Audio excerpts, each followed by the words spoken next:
የተከበራችሁ የእግዚአብሔር ቤተሰቦች በልዑል አምላክ በሕያው እግዚአብሔር ስም እንደምን ዋላችሁ፣ እንደምን አመሻችሁ፣ እንኳን አደረሳችሁ።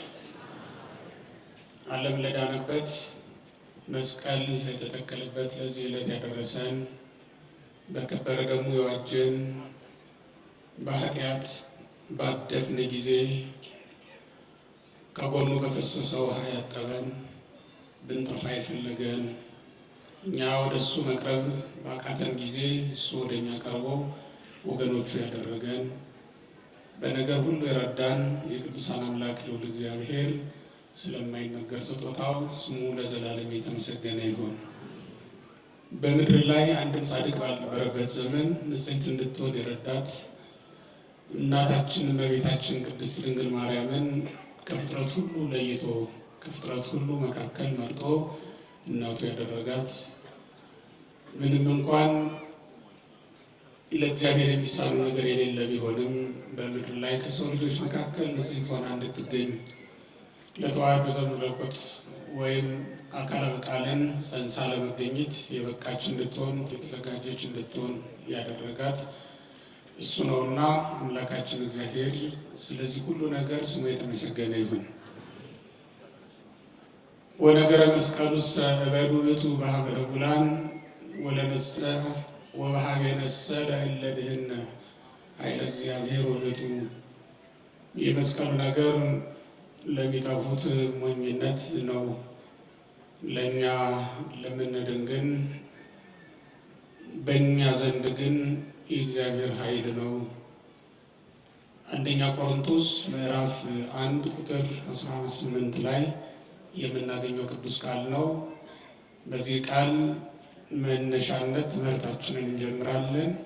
የአባቶቻችን አምላክ እግዚአብሔር የአባቶቻችንን ጉባኤ እንደባረከ በእኛም ጉባኤ መካከል ተገኝቶ ጉባኤያችንን እንዲባርክልን እንዲሁም እኔንም ለመናገር እናንተንም ለመስማት የበቃን እንዲያደርገን ቅዱስ ፈቃዱ ይሁንልን።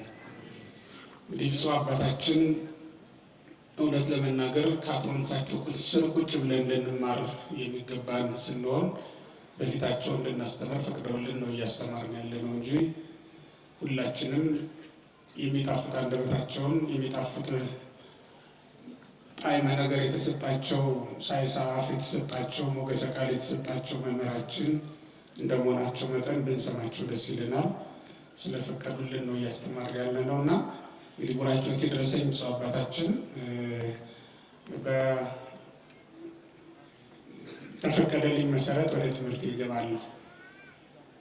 የመስቀሉ ነገር ለሚጠፉት ሞኝነት ነው፣ ለእኛ ለምንድን ወይም በእኛ ዘንድ ግን የእግዚአብሔር ኃይል ነው የሚለውን ቃል ሁልጊዜ ሲሰሙታላችሁ የተለመደ ቃል ነው። ይህንን ቃል ማንሳት የፈለኩት የእግዚአብሔር ቤተሰቦች ዛሬ እንግዲህ የዮሐንስ አፈወርቅን ትምህርቶች የዮሐንስ አፈወርቅን ስብከቶች ስመለከት ይህንን ቃል ቅዱስ ዮሐንስ አፈወርቅ ያነሳና ምን ይላል? ጽድቅ ስለጎዳቻቸው ሰዎች ነው የሚናገረው። ዛሬ እኔም ልናገር የፈለኩት ኃጢአት ስለጎዳቻቸው ሰዎች ሳይሆን ጽድቅ ስለጎዳቻቸው ሰዎች ነው። በጽድቅ ስፍራ ስለጠፉ ሰዎች እንጂ በኃጢአት ስፍራ ስለጠፉ ሰዎችም አይደለም። እውነት ነው። በዓለም ላይ በጨለማ የሚሄድ ሰው ይደነቃቀፋል አይደል? የሚረግጠውን አያይምና ጨለማ ነውና እንቅፋት ቢያገኘው አይገርምም።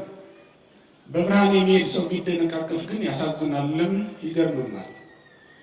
እውነት ነው። ውሃ ባጣን ጊዜ ብናልፍ ላይገርመን ይችላል። ውሃ ከሌለ በምን ይነጻሉ? ምላጭ ከሌለስ በምን ይበጣሉ? አይደለም ይባል። ውሃ ባለበት ስፍራ ወይም በውሃ ውስጥ ሆኖ ማደፍ መቆሸሽ ግን እንዴት ይገርማል! በእውነት ክርስቲያኖች በውሃ መካከል ሆኖ ስለሚያልፉ ሰዎች ነው የሚናገረው ሊቁ። ያመሰጠረው በዚህ መልኩ ነው፣ በዚህ መንገድ ነው። አሁን ዛሬ እኔም ላነሳ የፈለኩት በጽድቅ ስፍራ ሆነን ነገር ግን ጽድቅ መስራት ስላቃተን ሰዎች ነው። በጥፋት ስፍራ አይደለም፣ በጽድቅ ስፍራ ነው። ኃጢአት በሚሰራበት ወይም ኃጢአት በነገሰበት ስፍራ አይደለም።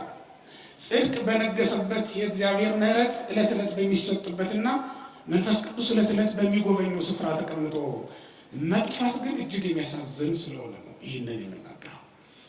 በምድር ላሉትና በደካማ ሥጋ ላሉ ሰዎች ኃጢአት መስራት ከድካማቸው የተነሳ ላይገርም ይችል ይሆናል አይደል? ነገር ግን ኃጢአትን የጀመሯት መንፈሳውያን መላእክት ናቸው ሲባል ስንሰማ ይገርማል። ምክንያቱም መላእክነት ከሥጋነት የተሻለ ስለሆነ ነው። እርግጥ ነው የፍጡር ባህሪ ጽድቅም ኃጢአትም ይስማማዋል። መለኮት አይደለምና ፍጡር ነውና እንደ ፍጡርነቱ ጽድቅም ኃጢአትም የሚስማማው ባህሪ ነው ያለው። ፍጡር ከሆነ ማንኛውም እንደዚያ ነው። ነገር ግን ከሥጋ ለባሽ ከሥጋዊ ከደማዊ ፍጥረት መላእክት የተሻሉ ናቸው። ያ ማለት ይተኛሉ እንዳንል ለባህሪያቸው አይስማማም፣ እንቅልፍ የላቸውም። ይራባሉ ይጠማሉ እንዳንል መራብና መጠማት የለባቸውም። ሁልጊዜ ቆመው ሁልጊዜ ጾመው ይኖሩ ዘንድ የተፈቀደላቸው ትጉሃን ናቸው። ጽድቅ ሊሰሩበት በሚገባው ስፍራ ተገኝተው ኃጢአት የሰሩ መላእክት መኖራቸውን ስንሰማ ግን እጅግ እንገረማለን። አሁን ይሄ የመስቀሉን ቃል የሚያሳየን እሱን ነው ወገኖቼ። ቅዱስ መስቀል ምንድን ነው ከተባለ ዓለም የዳነበት ነው አይደል? አባቶቻችን በያዕቆብ መሰላል ይመስሉታል። በእርግጥ መሰላል የላዩ ወደ ታች የሚወርድበት የታቹ ወደ ላይ የሚወጣበት እንደሆነ ይታወቃል። መውጫና መውረጃ ነው። ነገር ግን እኛ ያለን በታችኛው ዓለም እንደመሆናችን መጠን ታሕታውያን ነንና ምድራውያን ነንና ከምድር ወደ ሰማይ የምንወጣበት መሰላል ሊሆነን ሲገባ የወረዱበት በጣም ብዙዎች ናቸው። ሲጀመርም ላይ ስለነበሩ ግን አይደለም ክርስቲያኖች በዚህ መሰላል አድርገው እግዚአብሔር ዙፋን ድረስ መድረስ ያቃታቸው። የያዕቆብ መሰላል እንደሚታወቀው ላዩ ላይ እግዚአብሔር ተቀምጦበት ነው ያዕቆብ በሕልም ያየው። እግዚአብሔር ላይ ነው የሚለው መጽሐፍ። እግዚአብሔር በላዩ ላይ ተቀምጦበት ነው መሰላሉ ተዘርግቶ የታየው። ባዶ መሰላል አይደለም፣ እግዚአብሔር ያለበት መሰላል። በዚህ መሰላል ወደ ላይ መውጣት የተሳናቸው አሉ። ከቤተ ክርስቲያን በስተቀር ወደ ላይ ወጥቶ ከክርስቶስ ጋር አብሮ ተሰቅሎ የዳነበት የለም። በዚህ መስቀል ነው የጠፉ ብዙዎቹ። ለዚህ ነው ቅዱስ ጳውሎስ ለሰነፎች ለአይሁድ መስቀል የመስቀሉ ነገር የክርስቶስ የመስቀሉ ነገር የመከራው ነገር የክርስቶስ ሕማማቱ ስንፍና ነው፣ ሞኝነት ነው። በዳንበት በእኛ ዘንድ ግን እግዚአብሔር ኃይል ነው። ድነንበታል፣ ኃይለ እግዚአብሔርን አግኝተንበታልና። የመስቀሉ ነገር በእርግጥ የሚገርም ነው። ዓለምን ከሁለት የከፈለ ድንበር ነው በእኛና በዓለም መካከል የተተከለ። እኛም ከዓለም የለየ ዓለምንም ከእኛ የለየ ነው። የጥል ግድግዳን አፍርሷል። ነገር ግን በአሕዛብና በሕዝብ ወይም በክርስቲያኖችና በዓለም መካከል ደግሞ ምልክት ሆኖ ተተክሏል። አሁን ክርስቲያኖች ወደ ዓለም እንግባ ቢሉ የሚያዩት የሚመለከቱትና እንዲመለሱ ወደ መቅደሱ እንዲገቡ የሚያደርጋቸው ምልክታቸው መስቀል ነው። መስቀሉ ከኃጢአት መስቀሉ ከሞት ይመልሳቸዋል ማለት ነው። ይህንን ይዞም ወደ ሞት መሄድ አይቻልም። ይህንን ይዞ ወደ ሕይወት መንገድ መሄድ ነው የሚቻለው። በክርስቶስ የዳኑ እንዳሉ ሁሉ በክርስቶስ የተጎዱም ደግሞ አሉ። የሚገርም ነው። ኢየሱስ ክርስቶስ ለእኛ ለዳንበት የማዕዘን ራስ የሆነ ድንጋይ ነው። በክርስቶስ ላላመኑና ላልዳኑበት ሰዎች ደግሞ ክርስቶስ የመሰናክል ዓለት ነው። ይሄ ይገርማል። አይሁድ ከጠጡለት ዓለት ከዛ መንፈሳዊ ዓለት ጠጥቶ የማይረካ አይሁዳዊ አልነበረም። ያ መንፈሳዊ ዓለት ሐዋርያችን መምህራችን ቅዱስ ጳውሎስ እንደተናገረው እንደተረጎመው ወኮኩሰ ክርስቶስ ውእቱ እንዳለ ያ መንፈሳዊ ዓለት ክርስቶስ ነው ብሎ የተረጎመው እውነተኛው ዓለት ኢየሱስ ክርስቶስ ሲመጣ ግን ጠጥተውለት ከሱ የሚወጣውን ደመገቦ ጠጥተው የዳኑ ጥቂቶች ናቸው። ያኛው ምድራዊውን ዓለት በ12 በኩል ይመነጭ የነበረውን ዓለት ከዚያ ጠጥተው በምድረ በዳ እሱን ተመግበው 40 ዘመን ኖሮበታል። ከእውነተኛው ዓለት ከኢየሱስ ክርስቶስ ጠጥተው መዳን ግን ያልተቻላቸው በጣም ብዙዎች ናቸው። ስለዚህ ክርስቶስ ለሰነፎች የመሰናክል ድንጋይ ሆኗል፣ ለሚድኑበት ደግሞ ሕይወትና መድኃኒት ሆኗቸዋል። ለነቢያትና ለሐዋርያት የማዕዘን ራሱ ነው፣ አጋጥሟቸዋል፣ አንድ አድርጓቸዋል ማለት ነው። አናጢዎች አይተው ያላወቁት ድንጋይ ኢየሱስ ክርስቶስ ነው። ሐዋርያው ቅዱስ ጴጥሮስ በመጀመሪያው ቀን ስብከቱ የሐዋርያት ሥራ ምዕራፍ 2 ቁጥር 11 ላይ እንደምንመለከተው እናንት አናጢዎች አይታችሁ የናቃችሁት ድንጋይ እሱ የማዕዘን ራስ ነበር ይላቸዋል። በምን ሊሰሩት ነው ቤታቸውን? የማዕዘኑን ራስ ማጋጠሚያው የሆነውን አለት ከናቁት ቤታቸውን በምን ሊሰሩት ይችላሉ? ግድግዳውን ያቆሙታል፣ ግን በምን ያካጥሙታል? ያለዚህ ድንጋይ በስተቀር ደግሞ ሌላ ማጋጠሚያ የላቸውም። የተሰራውን ሁሉ ማጋጠም የሚችለው ድንጋይ ይሄ ነው። እውነት ለመናገር የተነገረውን ትንቢት የተቆጠረውን ሱባኤ መፈጸም የሚችል ከኢየሱስ ክርስቶስ በቀር ሌላ መሲህ ከወዴት ሊያገኙ ይችላሉ? አይሁድ አባቶቻቸው ያሉት በሕይወት ሆነው የሌሉት ደግሞ በመቃብር ሆነው የሚጠብቁት ሌላ መሲህ ከወዴት ሊያገኙ ይችላሉ? የመጣላቸውን መሲህ አላወቁትም። እንዲህ አይነት አናጺ ሲገጥማችሁ ምን ትላላችሁ? በእውነት ክርስቲያኖች እንዲህ አይነት ግንበኛ ይገጥማችሁ ያቀረባችሁትን ለቤቱ ይጠቅማል ያላችሁትን ጌጥ ይሆናል ያላችሁትን ነገር ሁሉ እየናቀ ቢያጣጥልባችሁ፣ ጥበብ የጎደለው አናጺ ሲገጥማችሁ እኮ ፈታኝ ነው አይደል? ክርስቲያኖች ጥበብ የጎደለው አናጺ በጣም ፈታኝ ነው። እውቀት የጎደለው መምህር ሲያጋጥም አሁን እውቀት ይጠፋል አይደል? ጥበብ የጎደለውን አናጺ ግንበኛ ሲገኝ ቤት ሁሉ ይፈርሳል እንጂ ቤት አይሰራም። አይሁድም እንደዚያ ነው የሆኑት። ጥበብ የጎደላቸው አናጾች ነው፣ ግንበኞች ነው የሆኑት። የማዕዘኑን ራስ የማያውቅ ግንበኛ ምን ያደርጋል? ምን ይጠቅማል? ቤታችንን አጋጥሞ ካልሰራለን ምን ያደርግልናል? አይሁድ እንደዚያ ነው የሆኑት። የማዕዘኑ ራስ የሚሆነው አለት ቀረበላቸው፣ እነሱ ግን አላወቁትም። ለዚህ ነው ቅዱስ ጴጥሮስ የወቀሳቸው። እናንተ አላወቃችሁትም ያላቸው ለዚህ ነው። የተወደዳችሁ እግዚአብሔር ቤተሰቦች ሰይጣን መስቀሉን ሲያስተክል አምላካችን መድኃኒታችን ኢየሱስ ክርስቶስ አስገድሎ አርፋለሁ ብሎ አስቦ ነበር።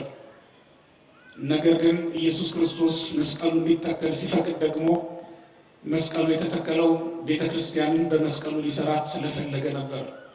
የሰይጣንና የእግዚአብሔር ሐሳብ ዓላማ የተለያየ እንደሆነ ምንጊዜም ይታወቃል። እግዚአብሔር ቤተ ክርስቲያንን በመስቀል ሊሰራት ስለፈለገ ይህንን አድርጓል። ከፍ ባለ ጊዜ ምዕመናንን ሁሉ ከፍ ብሎ ሊታይላቸው ስለፈለገ ነበር መስቀል እንዲተከል ያደረገው ማለት ነው። ዲያብሎስ በመከረው ምክር እንደሚጠፋ ባስተከለው መስቀል ራሱን እንደሚቀጠቀጥ አላወቀም ነበርና ባላወቀው ነው የጠፋው። በጎ ስራችንን ሁሉ ከሰይጣን ሰውረን ሰይጣንን ቀጥቅጠን ካጠገባችን ለማራቅ እንድንችል አምላካችን እግዚአብሔር ይርዳን። ለሰይጣን ምክርን መግለጥ አይገባም። ክርስቲያኖች ለሰይጣን ሐሳብን መግለጽ በፍጹም አይቻልም፣ አይገባም። ሰይጣን ቀድሞ ካወቀው አያሰራችሁም ከፊት እየሄደ።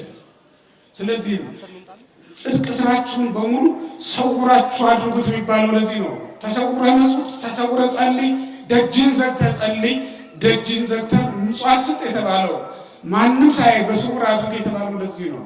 ሰይጣን ቀድሞ በጎ ስራችንን እንዳያውቅብን ስለሚያስፈልግ ነው።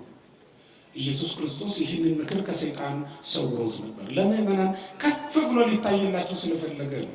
ተራራ ላይ ወጥቶ ሰብኮላቸዋል። የተከተሉት ጥቂቶች ናቸው። አሁን ደግሞ ተራራ ላይ ወጥቷል፣ ቀራንዮ የሚባለው ላይ። ነገር ግን ከዚያም በላይ ደግሞ 7 ክንድ መስቀል ላይ ከፍ ብሎ ሊታይላቸው ሊሰቀልላቸው ስለፈለገ ይህን አድርጓል። ለነሱ ብርሃን ሆኖ ይሆን ይሰቀልላቸው ዘንድ ነው። ሲያስተምር ምን ብለዋል? እያቱ ማይቱ ተከማያን በሩባታ የተከፈሩ ማለት መብራትን ከእንቅብ በታች ሊያኖሯት አይብሯትም አላ ያነበሩ ዋዲ በተቋማ በመቅረዟ ላይ ከፍ አድርገው ይሰቅሏታል እንጂ ብሎ ነበረ። እኛ የሕይወታችን ብርሃን ማን ነው ወገኖች? ክርስቶስ አይደለም? ክርስቶስ ነው። ከፍ ብሎ እንዲሰቀል የፈለገውም ለዚህ ነው። በመስቀል ላይ ወጥቶ ከፍ ብሎ ታየልን። ለምዕመናን ሁሉ የዘላለም ብርሃን የሆነላቸው ዘንድ ስለፈለገ ነው። እንዲህ ብሏል በዮሐንስ ወንጌል ምዕራፍ 9 ላይ በዓለም ሳለሁ የዓለም ምንድን ነኝ? የዓለም ብርሃን ነኝ። የዓለም ብርሃን ክርስቶስ ለምዕመናን ሁሉ ብርሃን ሆኖ ይታይላቸው ዘንድ ከፍ ብሎ ሊሰቀልልን ፈለገ ማለት ነው። መብራት ስለሆነ ከፍ አድርገው መስቀል የተፈለገው ለሁሉም ይታይ ዘንድ በማቴዎስ ምዕራፍ 5 ላይ እንደተጻፈው መብራትን ዝቅ አድርጎ ማኖር የማይገባ ስለሆነ ነው። ፀሐይ ብርሃኑን ሲያጨልም አታዩት? ፀሐይ እኮ ብርሃኑን የነሳው ብርሃኑ የጨለመው ክርስቶስ ከተሰቀለ በኋላ ከፀሐይ ብርሃን ይልቅ የሚበልጥ ብርሃን ስለመጣ ነው። ፀሐይ በመጣ ጊዜ የቤታችሁን ብርሃን ታጠፉት የለም እንዴ? ለምን? የሚበልጥ ብርሃን ስላያችሁ ነው እንጂ ጨለማውን ፈልጋችሁት አይደለም። የሚበልጠውን ብርሃን ስላገኘን ነው ፀሐይ የጨለመችው ጨረቃም እንደሚሆነችው። ምንም እንኳን ታምራቱ ሌላም ትርጓሜ ያለው ቢሆንም ቅሉ ማለት ነው። ለዚህ ወገኖች በክርስቶስ የተጎዱ እንዳሉ ሁሉ በክርስቶስ የተጠቀሙ አሉ። በክርስቶስ የተጠቀምን እኛ ነን። በክርስቶስ የተጎዱ ደግሞ አይሁድ ናቸው።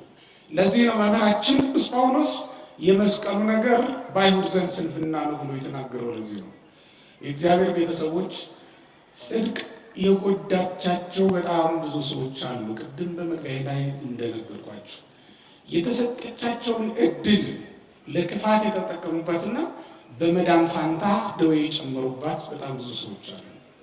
በኃጢአት ስፍራ ሆነው አይደለም፣ በጽድቅ ስፍራ ሆነው የጠፉ ብዙዎች ናቸው። በኢየሩሳሌም ሆነው የተጎዱ አይሁድ እንዳለ ሁሉ በቤተ መቅደስ ውሏቸው ማዳራቸውም ሆኖ የተጎዱ በጣም ብዙዎች አሉ። በውሃ ውስጥ የሚኖር አለት እንዳጋጣሚ ሆኖ ብትነኩት ላዩ ላይ አልጌ ሰርቶበት የሚያሙለጭልጭ ሆኖ ለመያዝ እንኳን የሚያስቸግር ቢረግጡትም አንሸራቶ የሚጥል ሆኖ ታገኙታላችሁ። አስቸጋሪ ነው። በውሃ ውስጥ ነው የሚኖረው፣ ግን ላዩ ላይ እድፍ መገኘቱ አይገርማችሁ? በመቅደሱም ውስጥ ሆነው እንዲህ የተጎዱ በጣም ብዙ። በጣም መጠንቀቅ ያለብን በመቅደስ ውስጥም ሆነን ኃጢአት ከጸናችብን ነው። እግዚአብሔር ቤተሰቦች በዓለም ብንሆን ወደ መቅደሱ መተን እንነጻለን፣ ወደ መቅደሱ መተን እናርፋለን። እዚህም ሆነን ኃጢአታችን እረፍት ከነሳችን ግን ወደ የትደን ነጻ እንሆናለን። እግዚአብሔር ቤተሰቦች ክርስቶስ ባይመጣ ክርስቶስ እስኪመጣ ድረስ ሕመማቸውን ታግሶት ይቆያሉ አይሁድ። አሁን ክርስቶስ መጥቷል። ማንን ይጠብቃሉ?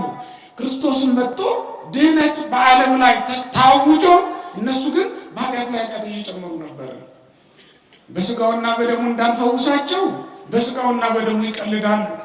ጸሎት እንዳይደረግላቸው በጸሎት ማመን ትተዋል። በጸበልም እንዳናድናቸው በጸበሉም ይቀልዳሉ፣ በጸበልም ይነግዳሉ። አሁን እነዚህ ሰዎች ወዴት ወስዶ ማዳን ይቻላል? ክርስቲያኖች በቃለ እግዚአብሔር እንዳንመልሳቸው ቃለ እግዚአብሔሩን ተላምደውታል። ይሄ ከባድ ነው። እያንዳንዳችንን ሕይወት እንመልከት። የእግዚአብሔር ቤተሰቦች ብዙዎቻችን የተሻለ ትርፍ ማግኘት የሚቻልበት ቦታ ላይ ሆነን ትንሹን ትርፍ ለማግኘት እንደሚተጋ ነጋዴ ሆነናል። ክርስቲያኖች በወርቅ መነገድ እየተቻለ በብር መነገድ የሚፈልግ ሞኝ አለ እንዴ?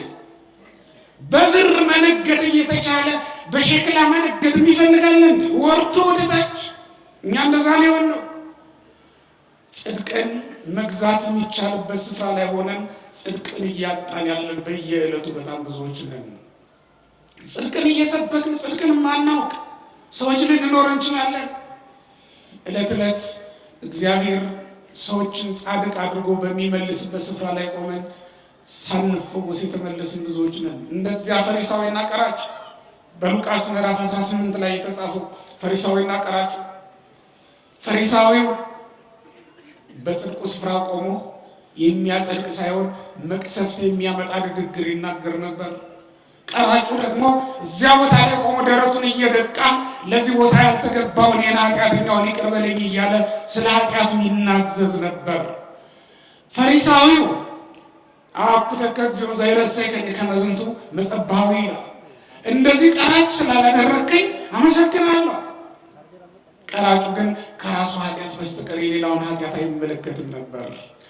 መዳን የሚሰጥ ለእንደዚህ አይነት ሰዎች ነው። ክርስቲያኖች እግዚአብሔር በሁለቱም መካከል ዳኛ ነው። ለማን ይፈርዳል? ጸድቆ ተመለሰ የተባለው ኃጢአቱን የተናዘዘው ሰው ነው። ክርስቲያኖች ያ ፈሪሳዊ ቃለ እግዚአብሔር ጎድሎት ነው እንዳትሉት የተማረ ነው። ኖረ ወሪት ነው። ለእግዚአብሔር ቤት እንግዳ ነው እንዳትሉት አገልጋይ ነው። እዛው የተሾመ ነው። አሁን ይሄ ሰው እንደገና ኃጢአትን ጨምሮ ተመለሰ። ደዌ ጸንቶበት ነው የወጣው። ባልንጀራው ግን ጸድቆ ተመለሰ ይላል። ወገኖች እዚህ በሰንበት ትምህርት ቤት እያገለገልን እድሜያችንን እዚህ እየኖርን እዚህ በዝማሬ እየኖርን እዚህ በስብከት እየኖርን እዚህ በቁርባን እየኖርን ከዓለም የመጡ ሰዎች እንዳይቀድሙን መጠንቀቅ ይኖርብናል። ከዓለም መጥተው ቀድመውን ይጸድቃሉ። ኃጢአታቸው መናዘዝ የተሰጣቸው ስለ ኃጢአታቸው ማንባት ስቅ ብሎ ማልቀስ የተቻላቸው እኛ ምናልባት የምናለቅስ ደረት የምንደቃ ለሞቱ ወገኖቻችን ለጎደለ ሆዳችን ሊሆን ይችላል። እነሱ ግን ለጎደለች ሕይወታቸው፣ ለተራቆተች ነፍሳቸው፣ ለተራበች ሕይወታቸው ያዝናሉ፣ ያለቅሳሉ፣ ደረታቸውን ይመታሉ። ገንዘብ አላቸው፣ ግን ጽድቅን ተርበው ዕለት ዕለት መድኃኔዓለም ደጅ ላይ እጃቸውን ዘርግተው ጽድቅን በእንተ ማርያም ብለው ይለምናሉ። እኛ ጽድቅን ረግጠን እናልፋለን። ሁልጊዜ ጽድቅን እየረገጥን እንደ ዳውጃ እናልፋለን። በጽድቅ ስፍራ ሆኖ መጎዳት ማለት ያለን እንደ ክርስቲያኖች አንዳንዶቻችን በጣም ሞኞች ነን። ልመናችን ራሱ የሞኝ ልመና ነው፣ የግብዝ ልመና ነው፣ የግብዝ ጸሎት ነው። ያ በሽተኛ ሰው ያለውን ስሙት። የዮሐንስ ወንጌል ምዕራፍ 5 ላይ ያለው መጻጉዕ መድኃኒታችን ኢየሱስ ክርስቶስ ወደ እሱ ቀረበና ልትድን ትወዳለህን ብሎ ጠየቀው። እሱ ግን ምን አለ? አዎ መዳንም ማፈልግ ነበር፣ ነገር ግን ወደ ውሃው ማን ያወርደኛል አለ። እውነት ለመናገር ከውሃው ይልቅ የሚፈውሰው ዓለምን የሚፈውስ በአንድ ጊዜ ውሃ ውስጥ በሳምንት አንድ ቀን አንድ ድዌ ነው የሚፈውሰው። የተሻለው መድኃኒት ፊቱ ላይ ቆሙለት ነበር። እሱ ግን የለመነው በሳምንት አንድ ቀን ውሃው ሲባረክ ወደ ውሃው አውርዶ እንዲያስጠምቀው ነበር የለመነው። የተሻለ ፈውስ እጃችን ላይ ያለ አጠገባችን ላይ ያለ ትንሹን እየለመን ያለን ሰዎች እኮ አለ። አሁን በእውነት ልመናችሁን አስተካክሉ ክርስቲያኖች። ስለዚህ ዓለም አይደለም መለመን። የዕለት እንጀራ ምድራዊውን ጉዳይ አይደለም ማቅረብ ያለበት። መድኃኔዓለም የሰማዩን ሳይቀር ሊሰጣችሁ ነው የተዘጋጀው። መንግስቱን የዕለት እንጀራ ይገርማችኋል እንዴ? መንግስቱን ሊያካፍላችሁ እኮ ነው የጠራችሁ። ርስት ሊያወርሳችሁ እኮ ነው የጠራችሁ ክርስቲያኖች። ይሄን ምድራዊውን ቤት ዘግታችሁት የምትሄዱትን በልማት ምክንያት የሚፈርስባችሁን ቤት ነው እንደሚገርማችሁ። ርስት ሊያወርሳችሁ እኮ ነው የጠራችሁ። ልመናችሁን አስተካክሉ። ትልቁን ለምኑ፣ ትልቁን ተመኙ። መድኃኔዓለም ፊት ቆሞ ትንሽ ልመና ይዞ መቅረብ ምን ማለት ነው? እንዴት ያለ አለማየት ነው! እያዩ አለማየት ማለት ይሄ ነው። በእርግጥም ክርስቶስ የመጣው የሚያዩት እንዳያዩ የማያዩት ደግሞ እንዲያዩ ነው። በማቴዎስ ወንጌል ምዕራፍ 13 ቁጥር 15 ላይ እንደምንመለከተው አምላካችን መድኃኒታችን ኢየሱስ ክርስቶስ እንዲሁም በዮሐንስ ወንጌል ምዕራፍ 12 ላይ ይሄ ቃል ተጽፏል። ነቢዩ እንደተናገረው የሚያዩት እናያለን ይላሉ፣ አላዩም ይላል። እንሰማለን ይላሉ፣ አልሰሙም። ነቢዩ ኢሳይያስ እንደተናገረው እዘኒክሙ ደንቀው ነው የሚለው፣ ጆሮአችሁ ደንቁሯል ይላቸዋል። ቃሉን ለመስማት ያልታደሉ ናቸዋል። የሚያይ ሰው አለማየቱ በጣም ይገርማል። እውነት ለመናገር ፀሐይ ወጣም ብርድ የሚለው ሰው ካለ እሱ በሽተኛ ነው። ስጋውና ደግሞ መድኃኒት ሆኖ እየተሰጠ እያለም አሁንም ከነ ኃጢአቱ ያለ ሰው ካለ በእውነት በምን ሊፈወስ ይችላል? ከስጋውና ከደሙ በላይ ሌላ መድኃኒት ሊመጣ ይችላል እንዴ? ከተሰቀለው መድኃኒት በስተቀር ሌላ ምን ሊመጣ ይችላል? እኛ አሁን እንደዛ ነው ይሁን ያለ ነው። ማየት አልቻልንም። መጻጉዕ ያላየው ፊቱ ላይ የቆመውን መድኃኒት ነው። ፊቱ ላይ መድኃኒት ቆሞለት ሌላ መድኃኒት ይፈልግ ነበር። ወገኖች ስጋውና ደሙ ፊታችን ላይ ተዘጋጅቶ ቀርቦልን ሌላ መድኃኒት ምንም እኮ አያስፈልግም። አይሁድ ሞኝነታቸው እንደሆነ ታውቃላችሁ። የሚጠቅማቸውን መድኃኒት የዘላለም ልብሳቸው ክርስቶስን ትተው እጀ ጠባቡን ተካፍለው ይሄዱ ይላል። ያን እጀ ጠባብ ለስንት ሊለብሱት ነው? ዓለም ቢለብሰው ለሁሉም የሚበቃው ልብስ ክርስቶስ እያለላቸው፣ የሁሉም ልብስ ክርስቶስ እያለላቸው ዓለም በሙሉ ቢለብሰው የማያልቅ ክርስቶስ ልብስ ዘይታኒ ወክዳን ዘይተ ፈትለ የሚለው አባ ጊዮርጊስ ፈታ ያልፈተለው ልብስ ሸማኔም ሞሮሪያውን እና ማዳወሪያውን ወዲያ ወዲህ ብሎ አመላልሶ ያልሰራው ልብስ ኢየሱስ ክርስቶስ የጽድቅ ልብስ እሱ ይሄን በገነት የተራቆተው አዳም ለዘላለም የሚለብሰው የጽድቅ ልብስ ክርስቶስ እያለ ያንን ተካፍሎ ሄዱ ይላል። ሞኞች ናቸው። ምድራዊ እንጀራ ለምነው የሚሄዱ የህይወት እንጀራ ሰማያዊ እንጀራ እዚህ እየተሰጠላቸው ካህኑ በቅዳሴ ጊዜ ምን ህብስት ዘወረደም ሰማይ ዲያቆኑ ከሰማይ የወረደ እንጀራ ወሀበ ህይወት ለኩሉ ዓለም ለዓለም ሁሉ ህይወትን የሚሰጥ ምግብ የሚሆን እውነተኛ መብልና መጠጥ ክርስቶስ ነው። እሱም በልቶ መጥገብ እያለ እሱም በልቶ መጥገብ እየተቻለ የተጎዱበት ብዙዎች ናቸው። ወገኖች በተሰጠን እድል ተጠቅመን መንግስቱን ለመውረስ ነው ማሰብ የሚገባን። በተሰጣቸው እድል የተጎዱ ብዙዎች ናቸው። የተጠቀሙ እንዳሉ ሁሉ የተጎዱ ብዙዎች ናቸው። እግዚአብሔር እኮ ወገኖች ይሄን እድል ለኛ የሰጠው ሌላ አገልጋይ አጥቶ እንዳይመስላችሁ።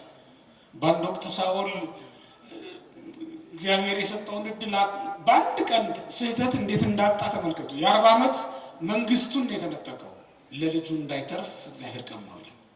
በመጽሐፈ ሳሙኤል ምዕራፍ 15 ላይ እንደምንመለከተው ሳኦል እግዚአብሔር ያዘዘው ሂድና አማሌቃውያን ውጋ ነው ያለው። አንድም ነገር አታትርፍ ነው ያለው። ሳኦል ግን ምን አደረገ?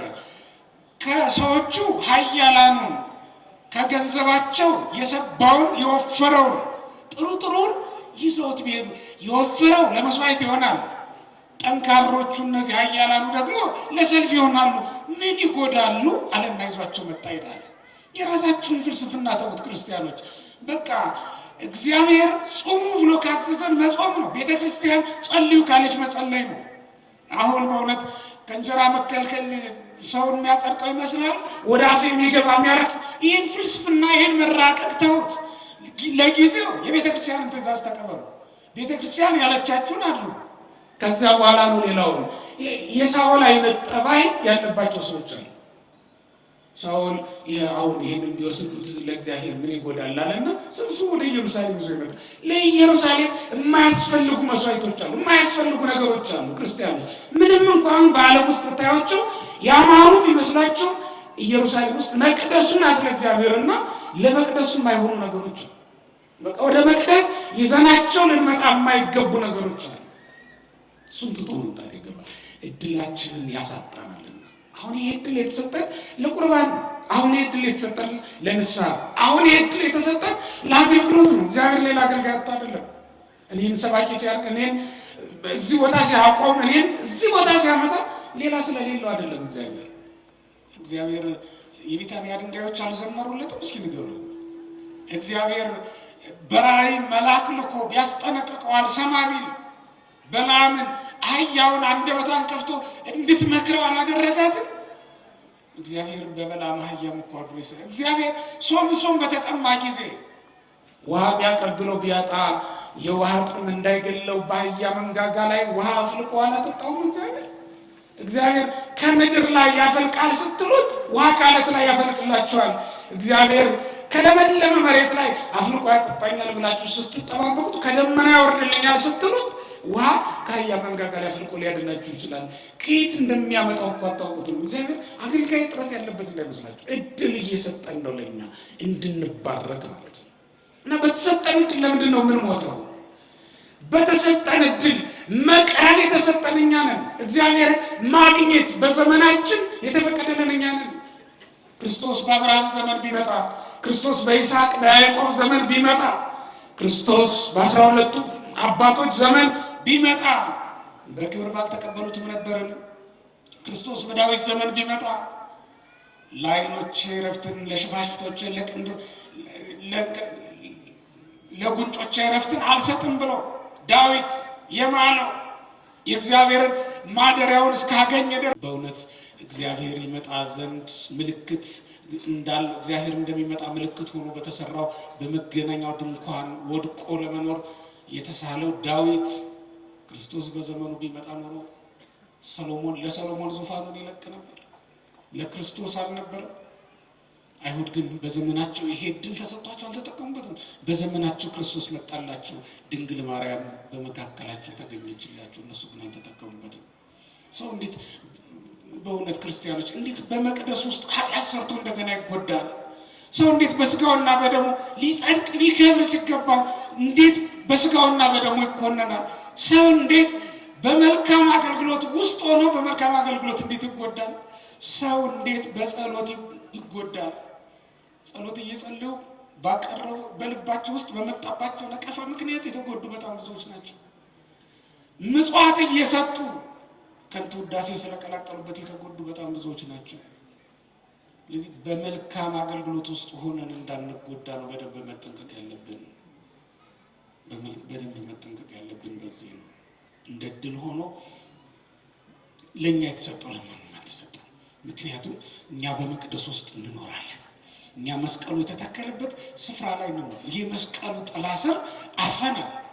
እዚህ ቦታ ላይ መጥቶ ሽፍታ መዳን እንደሚችል ደግሞ አይተናል በቅዱስ ወንጌል። ሽፍታ ሌላ አይደለም። ትንሽ የጽድቅ ስራ ያለችው ሰው አይደለም። ትንሽ ትምህርት ያለችው አይደለም። ምንም ትምህርት የሌለው ጉባኤ ያልዋለ ምንም ስብከት ያልሰማ አንድ ቀን መጥቶ ከክርስቶስ ጋር እኮ ፈያታዊ ዘይማን የቆየው 3 ሰዓት ነው። ምናልባትም በዚያች ሰዓት ተጠቅሞ ነው የጸደቀው። መስቀሉ ስር መጥቶ በጥቂት ጊዜም እንኳን ቢሆን መለወጥ ከተቻለ መዳን ይቻላል። ክርስቲያኖች ሙታንን የጠቀመ እኮ ነው የክርስቶስ ሞት። ተመልከቱት። አይሁድ የሞቱበት፣ አይሁድ የተጎዱበት፣ ክርስቶስ አይሁድ የተጎዱበት የመስቀሉ ነገር ሙታንን ጠቅሟል። ምክንያቱም ከመስቀሉ እግር ስር ከ500 ብቅ ከ600 ዝቅ የሚሉ ሙታን ተነስተው አይተናቸዋልና ነው።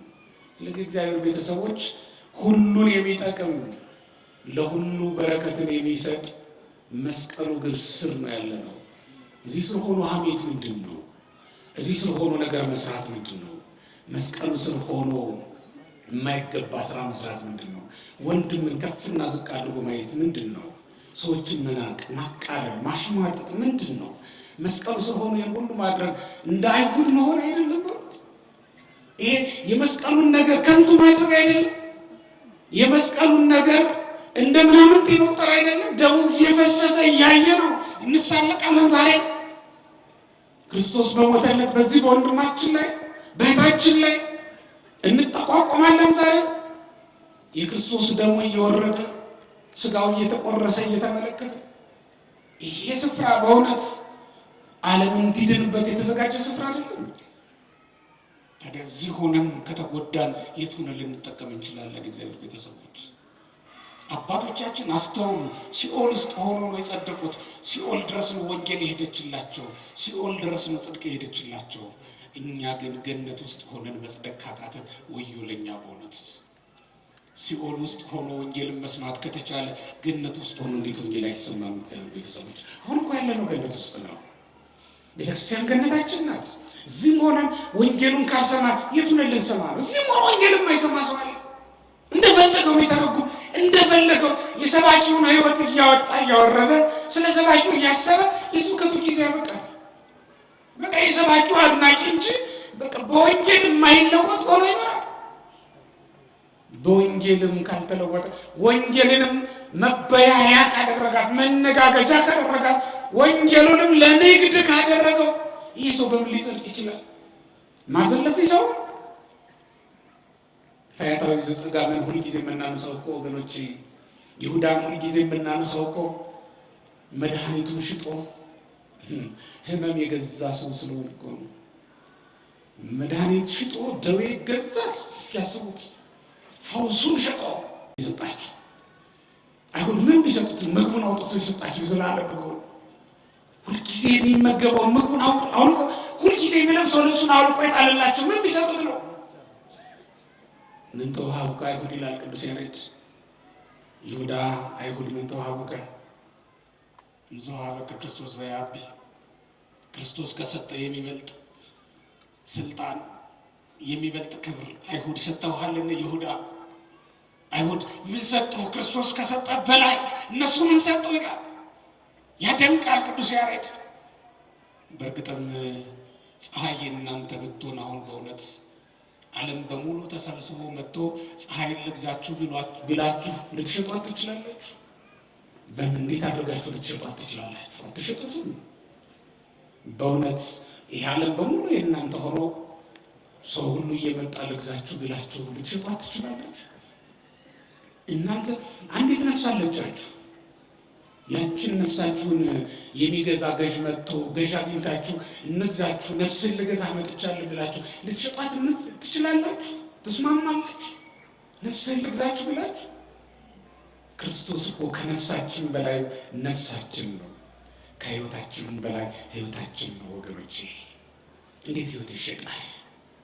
እንዴት ነፍሱን ይሸጣል ሰው? አባቶቻችን ነፍሳቸውን የሰጡለት ክርስቶስ ከነፍሳቸው በላይ አስፈልጠው ስለወደዱት አይደለም።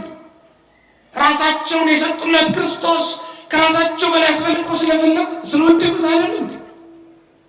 አሁን በእውነት ወገኖቼ ከአንገት በላይ ያለውን አካልህን ወደዋለሁና ቆርጬ ልግዛህ ብላችሁ ተሸጥታላችሁ።